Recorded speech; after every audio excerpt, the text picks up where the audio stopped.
अचानक ही मैं बहुत विचलित हो गई। मन इतना उद्वेलित था कि कोई भी काम नहीं कर पा रही थी। बिल्कुल सांप छछूंदर जैसी स्थिति हो गई।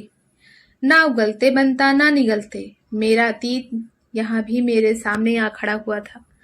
देखा जाए तो बात बहुत छोटी सी थी। शिखा मेरी 16 वर्षीय बेटी शाम को जब स्कूल से लौटी तो आते ही उसने कहा, माँ वह शर्मिला है ना? मेरी आंखों में प्रश्न चिन्ह देखकर उसने आगे कहा, अरे वही जो उस दिन मेरे जन्मदिन पर साड़ी पहनकर आई थी। हाथ की पत्रिका रखकर रसोई की तरफ जाते हुए मैंने पूछा, हाँ तो क्या हुआ उसे? उसे कुछ नहीं हुआ। उसकी चचेरी दीदी आई हुई हैं मुरादाबाद से। पता है, वे हस्तरेखाएं पढ़ना जानती हैं। स्कूल बैग को वहीं बैठक में रखकर जूते खोलती हुई शिखा ने कहा। मैं चौकन्नी हो उठी। रसोई की ओर जाते मेरे कदम वापस बैठक की तरफ लौट पड़े। शिखा इस सबसे अनजान अब तक जूते और मोजे उतार चुकी थी। गले में बंधी टाई खोलते हुए वह बोली, कल रविवार है, इसलिए हम सभी सहेलियां शर्मिला के यहाँ जाएंगी और अपने अपने हाथ दिखाकर उनसे अपना भविष्य पूछेंगी। मैं सोच में डूब गई कि आज यह अचानक क्या हो गया। मेरे भीतर एक ठंडा शिलाखंड, क्या इतिहास फिर अपने आप को दोहराने आ पहुंचा है? क्या यह प्रकृति का विधान है या फिर मेरी अपनी लापरवाही? क्या नाम दूं इसे?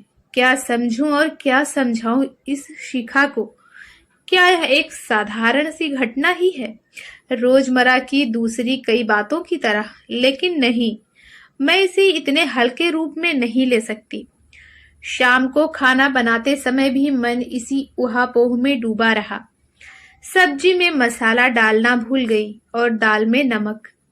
खाने की मेज पर भी सिर्फ हम दोनों ही थे। उसकी लगातार चलती बातों का जवाब मैं हूं हाँ से हमेशा की तरह ही देती रही, लेकिन दिमाग पूरे समय कहीं और ही उलझा रहा। क्या इसे सीधे ही वहां जाने से मना कर दूं?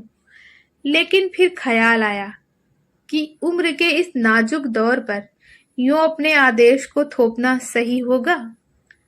आज तक कितना सोच समझकर एक एक पग पर इसके व्यक्तित्व को निखारने का हर संभव प्रयास करती रही हूं। तब ऐसी स्थिति में यूं एकदम से उसके खुले व्यवहार पर अपने आदेश का द्वार कठोरता से बंद कर पाऊंगी मैं? नहीं, मैं ऐसा हरगिज नहीं कर सकती। तो क्या सब कुछ विस्तार से बताकर समझाना होगा उसे? अपना ही अतीत खोल कर रख देना पड़ेगा? इस तरह तो अगर मैं ऐसा कर दूं तो शिखा की नजरों में मेरा तो अस्तित्व ही बिखर जाएगा। एक खंडित प्रतिमा बनकर क्या मैं उसे सहारा दे सकूंगी, जो उसके लिए हवा और पानी जैसा ही आवश्यक है? मैं आगे सोचने लगी, परंतु कुछ भी हो, यूं ही मैं इसे किसी भी अनजान धारा में बहते हुए चुप रहकर नहीं देख सकती। शिखा के जन्म से लेकर आज तक मनचाहा वातावरण देकर मैं इसे वैसा ही बना पाई हूँ जैसा चाहती थी। सभ्य, सुशील, संवेदनशील और आत्मविश्वास से भरपूर। अपने जीवन की इस साधना को खंडित होने से बचाना है मुझे। यही सब सोचते विचारते मैंने रात का काम निपटाया। अखिल दफ्तर के काम से बाहर गए हुए थे। अगर वे यहाँ होते तो मैं इतनी उद्विग्न ना होती। अखिल मेरे मन की व्यथा जानते हैं, मेरी भावनाओं की कद्र है उनके मन में। यही सोचते हुए मैंने बची दाल सब्जी फ्रिज में रखी, दूध को संभाला, रसोई का दरवाजा बंद किया और आकर अपने बिस्तर पर लेट गई। शिखा मेरे हाव भाव से कुछ हैरान तो थी। एक आध बार पूछा भी उसने, पर मैं ही मुस्कुराकर टाल गई। उससे बात करने से पहले मैं अपने आप को मथ लेना चाहती थी। अंधेरे में भी आशा की एक किरण अचानक कौंधी। मैं सोचने लगी, आवश्यक तो नहीं कि शिखा के हाथ की रेखाएं उसके विश्वासों और आकांक्षाओं के प्रतिकूल ही हों, पर यह भी तो हो सकता है कि ऐसा ना हो। तब क्या होगा क्या वह भी मेरी तरह? यह सोचकर मैं सिहर उठी, जैसे ठंडे पानी का घड़ा किसी ने मेरे बिस्तर पर उड़ेल दिया हो। मेरा अतीत चलचित्र की तरह मेरी ही आंखों के सामने घूम गया। मैं डॉक्टर बनना चाहती थी, इसलिए प्री मेडिकल टेस्ट यानी पीएमटी की तैयारी में जी जान से जुटी थी। 11वीं तक हमेशा प्रथम आती रही। 80% से कम अंक तो कभी आए ही नहीं। आत्मविश्वास मुझ में कूट कूट कर भरा था। बड़ी ही संतुलित जिंदगी थी। माता पिता का प्यार, विश्वास, भाइयों का स्नेह, उच्च मध्यम वर्ग का आरामदेह जीवन और उज्जवल भविष्य। प्रथम वर्ष का परीक्षा फल आने ही वाला था। इसके एक दिन पहले की बात है। मैं सुबह 4 बजे से उठकर अपनी पढ़ाई में जुटी थी। 10 बजते बजते ऊब उठी। माँ पंडित जी के पास किसी काम के लिए जा रही थी। मैं भी यूं ही उनके साथ हो ली, एक आध घंटा तफरीह मारने के अंदाज में। पंडित जी ने माँ के प्रणाम का उत्तर देते ही मुझे देखकर कहा, अरे यह तो रोहिणी बिटिया है। देखो तो कितनी जल्दी बड़ी हो गई है। कौन सी कक्षा में आ गई इस वर्ष? मैंने उन्हें बताया तो सुनकर बड़े प्रसन्न हुए और बोले, अच्छा अच्छा, तो पीएमटी की तैयारी चल रही है। प्रथम वर्ष का परिणाम तो नहीं आया ना अभी? वह क्या है अपना सुरेश, मेरा नाती, उसने भी प्रथम वर्ष की परीक्षा दी है। पंडित जी आजकल में परिणाम आने ही वाला है, माँ ने ही जवाब दिया था। मैं तो अपने आदत के अनुरूप उनके आसपास रखी पुस्तकों में उलझ गई थी। मेरी ओर देखकर पंडित जी मुस्कुराए। भाई यह तो हर वर्ष पूरे जिले में अपने विद्यालय का नाम रोशन करती है, इस बार भी अव्वल ही आएगी। माँ भी इस प्रशंसा से खुश थी। वे हंसकर बोली, मुंह मीठा तो अवश्य ही होगा आपका। आज यह साथ आ ही गई है तो हाथ बाजिए ना इसका। माँ इन सब बातों में बहुत विश्वास रखती है, यह मुझे मालूम था। मुझे स्वयं भी जिज्ञासा हो आई। भविष्य में झांकने की आदिम लालसा मेरे भीतर एकाएक जाग उठी। मैंने अपना हाथ पंडित जी की ओर फैला दिया। उन्होंने भी सहज ही मेरा हाथ पकड़ा और लकीरों की उधेड़-बुन में खो गए। लेकिन जैसे जैसे समय बीतता गया, उनके माथे की लकीरें गहरी होती गई। फिर कुछ झिझकते हुए से बोले, बेटी, अपने व्यवसाय को लेकर अधिक ऊंचे सपने न देखो। बहुत अच्छा भविष्य है तुम्हारा, बहुत अच्छा घर-वर। मैं आश्चर्यचकित उनकी ओर देख रही थी और माँ परेशान हो चली थी। शायद सोच रही थी कि नाहक इस लड़की को साथ लाई, घर पर ही रहती तो अच्छा था। आखिर माँ बोल उठी, पंडित जी छोड़िए, मैं तो आपके पास किसी और काम से आई थी। लेकिन अचानक माँ की दृष्टि मेरे बदरंग होते चेहरे पर पड़ी और वे चुप हो गईं।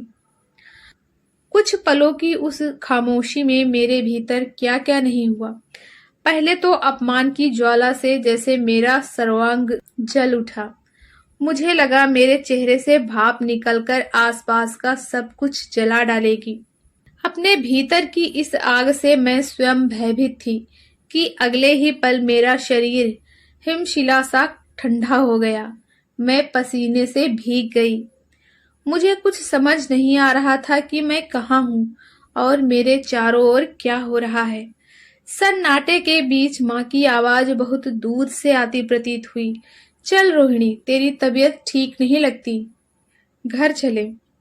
इसके बाद पंडित जी से उन्होंने क्या बोला, कब मैं खाना खाकर सो गई, मुझे कुछ याद नहीं। सब यंत्र चालित सा होता रहा। अगली सुबह मेरी नींद खुली तो मैं उस आरंभिक सदमे से बाहर आ चुकी थी। दिमाग की शून्यता फिर विचारों से धीरे धीरे भरने लगी थी। एक एक कर पिछले दिन का वृतांत मेरे सामने क्रम से आने लगा और विचार व्यवस्थित होने लगे। मैं सोचने लगी कि यह मेरी कैसी पराजय है और क्यों। मैं तो पूरी मेहनत कर रही हूँ, सामने ही तो सुखद परिणाम भी दिख रहे हैं। फिर यह सब कुछ मरीचिका कैसे बन सकता है? मैं अपने मन को दृढ़ करने के प्रयत्न में लगी थी। दरअसल माँ ने मुझे अकेला छोड़ दिया, पर यह सब तो मेरी जीवन साधना पर कुठारघात था। अब तक तो यही जाना था कि जी तोड़ कर की गई मेहनत कभी असफल नहीं होती, पर अब इस संदेह के बीच का क्या करूं? दादाजी भी तो कहते हैं कि हस्तरेखाओं में कुछ ना कुछ तो लिखा ही रहता है, पर पढ़ना तो कोई बिरला ही जानता है। मन को दिलासा दिया कि शायद पंडित जी पढ़ना जानते ही नहीं, पर शक तो अपना फन फैलाए खड़ा था। असहाय होकर मैं एकाएक रो पड़ी थी, पर फिर अपने आप को संभाला, उठी और इस शक के फन को कुचलने की तैयारी में जुट गई। खूब मेहनत की मैंने। माता पिता भी आश्वस्त थे मेरी पढ़ाई और आत्मविश्वास से, पर शक मेरे भीतर ही भीतर कुल बुला रहा था, और शायद यही कुलबुलाहट उस दुर्घटना का कारण बनी। मैं पहला पेपर देने जा रही थी। भाई मुझे परीक्षा भवन के बाहर तक छोड़कर चला गया। अंदर जाने के लिए सड़क पार करने लगी कि जाने कहां से मेरा भविष्य निर्देशक बन एक ट्रक आया और मुझे एक जबरदस्त टक्कर लगाकर चलता बना। कुछ ही पलों में सब हो गया। समझ तब आया जब मैं हाथ में आई बाजी हार चुकी थी। अस्पताल में मेरी आंखें खुली। मेरे हाथों और सिर पर पट्टियां बंधी थी। शरीर दर्द से अकड़ रहा था और माता पिता व भाई रुआंसे चेहरे लिए पास खड़े थे। यही मुझसे दूसरी गलती हुई। मैंने हार मान ली। मैं फिर उठ खड़ी होती, अगली बार परीक्षा देती तो मेरे सपने पूरे हो सकते थे। लेकिन मेरे साथ साथ घर में सभी मुझे छूकर लौटी मौत से आतंकित थे। सो मेरे तथाकथित भाग्य से सभी ने समझौता कर लिया। किसी ने मुझे इस दिशा में प्रोत्साहित नहीं किया। मेरा तो मन ही मर चुका था। बीएससी 2 साल में पूरी की ही थी कि अखिल के घर से मेरे लिए रिश्ता आ गया। अखिल को मैं बचपन से जानती थी। मैंने हाँ कर दी। उम्मीद थी इनके साथ सुखी रहूंगी, और सुखी भी रही। 18 साल हो गए विवाह को। कभी हमारे बीच कोई गंभीर मनमुटाव नहीं हुआ। घर में सभी सदस्य एक दूसरे को इज्जत व प्यार देते हैं। मेरे मन में अपनी असफलता की फांस आरंभ में तो बहुत गहरी धंसी थी, लेकिन अखिल के प्यार ने इसे हल्का कर दिया था। अनुकूल वातावरण में हृदय के घाव भर ही जाते हैं, लेकिन अनजाने में मेरी अपनी बेटी ने ही इस घाव को कुरेद कर हरा कर दिया था। मेरे सपनों, मेरी आकांक्षाओं और असफलताओं के बारे में कुछ भी तो नहीं जानती शिखा। मैं फिर सोच में डूब गई कि उसे किस तरह से समझाऊं। खुद की गई गलतियां मैं उसे दोहराते हुए नहीं देख सकती थी। ऐसा नहीं कि मैं अपनी आकांक्षाएं उसके द्वारा पूरी कर लेना चाहती थी, लेकिन उसके अपने सपने मैं किसी भी सूरत में पूरे होते देखना चाहती थी। इसके लिए मुझे दुविधा के इस घेरे से बाहर निकलना ही था। मैं बिस्तर से उठ खड़ी हुई। सोचा कि अभी देखूं शिखा क्या कर रही है। उसके कमरे का दरवाजा खुला था। बत्ती जल रही थी। मेज पर झुकी हुई शायद वह गणित के सूत्रों में उलझी हुई थी। नंगे पैर जाने के कारण मेरे कदमों की आहट वह सुन नहीं सकी थी। शिखा सोई नहीं अभी तक? मैंने पूछा तो वह चौंक उठी। ओह माँ, आप भी कैसे चुपके से आई? डरा ही दिया मुझे। अभी तो 11:15 ही हुए हैं। आप क्यों नहीं सोई? झुंझुलाते हुए वह मुझसे ही प्रश्न कर बैठी। मैं धीरे से बोली, बेटी तुम कल शर्मिला के घर जाना चाहती हो ना? उसकी बहन जो ज्योतिष। अरे हाँ, लेकिन इस वक्त यह कोई बात है करने की? यह तो फालतू की बात है। मैं तो विश्वास भी नहीं करती। बस ऐसे ही थोड़ा सा परेशान करेंगे दीदी को। शैतानी से हंसते हुए वह बोली। मेरे चेहरे की तनी हुई रेखाओं को शायद ढीला पड़ते उसने देख लिया था। तभी एकाएक गंभीर हो उठी और बोली, माँ, मालूम है पिताजी क्या कहते हैं? क्या? मैं समझ नहीं पा रही थी कि किस संदर्भ में बात करना चाहती है मेरी शिखा। पिताजी कहते हैं इंसान, उसकी इच्छा शक्ति और उसकी मेहनत, ये सब हर चीज से ऊपर होते हैं। अपनी मासूम बिटिया के मुंह से इतनी बड़ी बात सुनकर मैं रुई के फाहे सी हल्की हो गई। अपने कमरे में आकर बिस्तर पर लेटते हुए मैंने अनुभव किया कि शिखा मुझ पर नहीं गई। यह तो लाजवाब है, लेकिन नहीं, यह तो लड़की लाजवाब नहीं, यह तो मेरा जवाब है। फिर मैं मुस्कुराते हुए नींद के आगोश में समा गई। आप लोगों में से कौन कौन हाथों की लकीरों पर विश्वास करता है? कमेंट करके ज़रूर बताएं।